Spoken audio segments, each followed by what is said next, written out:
And David, let me just add a brief caveat to that.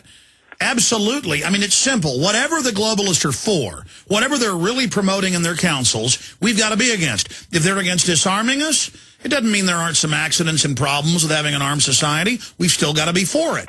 If they're trying to socialize health care, you get the legislation. It's a eugenics takeover, lowering the quality, raising taxes. We've got to be against it. They want to launch a new war. We've got to be against it. They want open borders. We've got to be against it. I mean, it's very simple. We know these are evil, anti-human, anti-freedom people, and we must stand against everything they stand for. Now, we can intellectualize and then always go down the road and look at why that's the case, but their interests are not the interest of free humanity. So it's very elementary for me. That's a very, very good point. Let's get it real straight. These people not only don't care about us, they are antagonistic towards us. They want to destroy the human race and bring it under the heel of their global fascist dictatorship. They want to irrevocably change what humans are in our society, the family, everything, till we are just empty biological androids, in their words, that they program. This is the end of humanity. This is the extinction of humanity, is their stated goal in every document I've got by their transhumanist futurists. These are human-hating scum. This is what we're dealing with, and therefore, as you quite rightly say, if they're for it, then it's bad for the human race. And we've got to be a bit more kind of streetwise about this and not see everything in black and white. The question of gun ownership, I've never had a gun. I don't want a gun. I don't want to use a gun. I'm not into any of that stuff, but a lot of people have guns in America. The question that comes up is, should people have guns or should people not have guns? And that's a debate, okay? But it's not the debate that's at the heart of what's happening now. The question should be, why do the people who have a deep hatred for humanity, why do they want to disarm the American population now? That's the key thing we ought to be looking at. We can have these debates about this and immigration. The question is, why does the cabal want to do it? And the answer is always because it advances their agenda towards the global fascist dictatorship, in which as you rightly say, it won't just be an economic dictatorship, a political dictatorship. We're talking about a genetic dictatorship where they will not only own our bodies and have literally lawful ownership on our bodies. That's where they're going. But they will genetically control us and control us through microchips. That's where they want to go. And if we're going to get pulled away into diversions of debates about this and debates about that, there's one debate at the moment until we've sorted this. Why do they want to do A, B, C, and D? And that's the question we need to keep asking all the time to keep on top of where we're going. And we know what they want. They're so arrogant that they all write white papers on government health care, on the environment movement, on cap and trade. They admit it's to shut down industry, bankrupt everyone, have a huge state that's the only thing that's funded, that literally absorbs humanity and begins accelerating their soft kill operations. We know they've already been introducing poisons into our environment and into the vaccines and foods. We've caught them. We've got countless documents where they admit they're doing it. Now they want to accelerate that up to a hot kill level like we've seen in areas of Africa. And thank God you're out there exposing these people. Well, you know, there are people that know there's a conspiracy. There's people that know that there is a ridiculously few people who are pulling the strings of the world. But we've still got a long way to go with a lot of people to fully understand the scale of what we're dealing with. The rabbit hole goes so deep, it's staggering. And we're not even dealing with just human entities. We're dealing with non-human entities. We're dealing with entities that operate outside the field of vision of what we call visible light, which our eyes can see and appears to be this world. There are other worlds. Well, David, I'll say this. Penetrate this one, and it's involving those two. So this is really, really deep stuff that we're dealing with here. Not just what appears to be men in dark suits sitting around a table deciding their next move. Much bigger than that. Well, no, I agree with you because I've studied the elite And they believe they're in contact with entities. I've been to Bohemian Grove. I've covered Skull and Bones. I've read the Pentagon's own writings.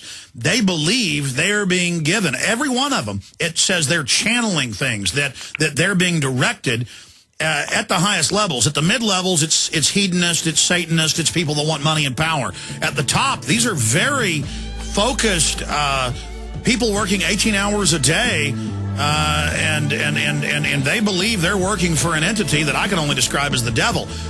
People can call it whatever they want. David, stay there. Let's look at some other contemporary issues, and from that window, expand and go down the rabbit hole from different angles. We'll be back with David Icke. DavidIcke.com is his website. I'm Alex Jones with Infowars.com.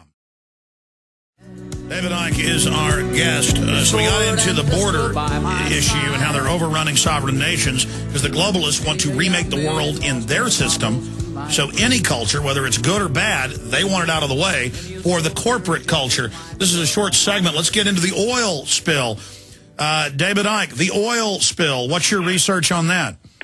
Well, the appalling things happening in the Gulf of Mexico now are a classic example of the way the web, the Illuminati web, interfaces with different aspects of itself to create a coordinated policy and a coordinated agenda. I mean, you've got someone, for instance, like Peter D. Sutherland, who was non-executive chairman of BP until a few months ago. He's also non-executive chairman of Goldman Sachs International. He was the director of the World Trade Organization. He was the director of, the director general of the World Trade Organization. He was the director of the Bank of Scotland in the run-up to the period where it crashed in 2008 and had to be bailed out by the taxpayer. He's been on the steering committee of the Bilderberg Group. He's a chairman of the Trilateral Commission. He's a chairman of the London School of Economics, one of the great Illuminati universities on the planet, created by the Fabian Society. He's financial advisor to the Vatican, brought up in a Jesuit school. The Jesuits, of course, are a major player in this global web. He's been one of the major people in Europe pressing for more and more power for the European Union. And while he was non-executive chairman of BP, you had a guy called Lord Brown, who got out before the stuff hit the fan over the Gulf of Mexico. He was so appalling as chief executive of BP that Tony Blair described him as his favorite businessman, so you can see how bad he was. And it was Lord Brown who instigated the policy at BP of cutting safety and cutting all... yeah, they've got more violations in Houston alone. Yeah. I saw the number. It's like over 100 times what other oil companies have combined. And they're the top fake environmentalist company that, with Enron, created the carbon tax scam with Al Gore. Exactly. And this is how it all interfaces. This is how the web works. You see BP, but it's not just BP. BP's connected to Goldman Sachs. Goldman Sachs is connected to Halliburton, and so it goes on. And don't forget Queenie. She owns a big part of it. Yeah, Lord Brown was chief executive of BP when you had that massive explosion at the refinery in Texas City, which people, of course, were killed, and another environmental disaster in so many ways. And he instigated this BP policy, not because they were struggling for money. We must cut costs. No, because he wanted to expand the profits of BP, and one way he could do it was to cut costs. So he cut costs on safety, on checks, and all the rest of it. And that was the sequence of events that eventually led to what happened in the Gulf of Mexico. And then when you look at Goldman Sachs, again, as I mentioned with Peter D. Sutherland, it's selling 44% of its shares in BP in the run-up to what happened in the Gulf. Tony Hayward, the chief executive of BP that followed Lord Brown, sold a lot of his shares in the run-up. Yeah, over a third. Obama dumped his Vanguard stocks in it. They all dumped. It's got so many red flags all over it that it was, A, prior knowledge, and B, that the thing was a disaster, not waiting to happen. The disaster was made to happen. And then you look at what happened after that, and so many mysteries kind of fade away when you know the story and what the goal is. So the next mystery in all this is why the BP and the federal government clearly have no real interest in reacting to this disaster, to to cleaning up the beaches, to doing what is necessary. Why countries were turned away when they offered help? It's because they want this disaster to be as big as possible. Yes, to offer solutions like the carbon tax and all the rest of it. Now their climate change scam has been falling apart. But also there is a war by this cabal against the United States. They want to destroy the United States militarily. They destroy it economically. They want to destroy everything it stands for, because that has to be brought under the heel of the global cabal if the world government is to have total power. No more superpowers, otherwise you don't have total power. Now, you've got the 10 regions, as the UN says, with the 10 global directors. This has been on record since the 60s, which they're now moving towards, and that's what's so amazing. They use the U.S. as their henchman, as their funding mechanism, while the U.S. gets all the blame for the global imperial takeover. And now as they get ready to destroy us, they're moving towards devaluing the dollar. The IMF, World Bank are criticizing our monetary systems. The UN is posing as the savior with the global cashless currency. So they use us for their dirty work and then flush us down the toilet when they're done.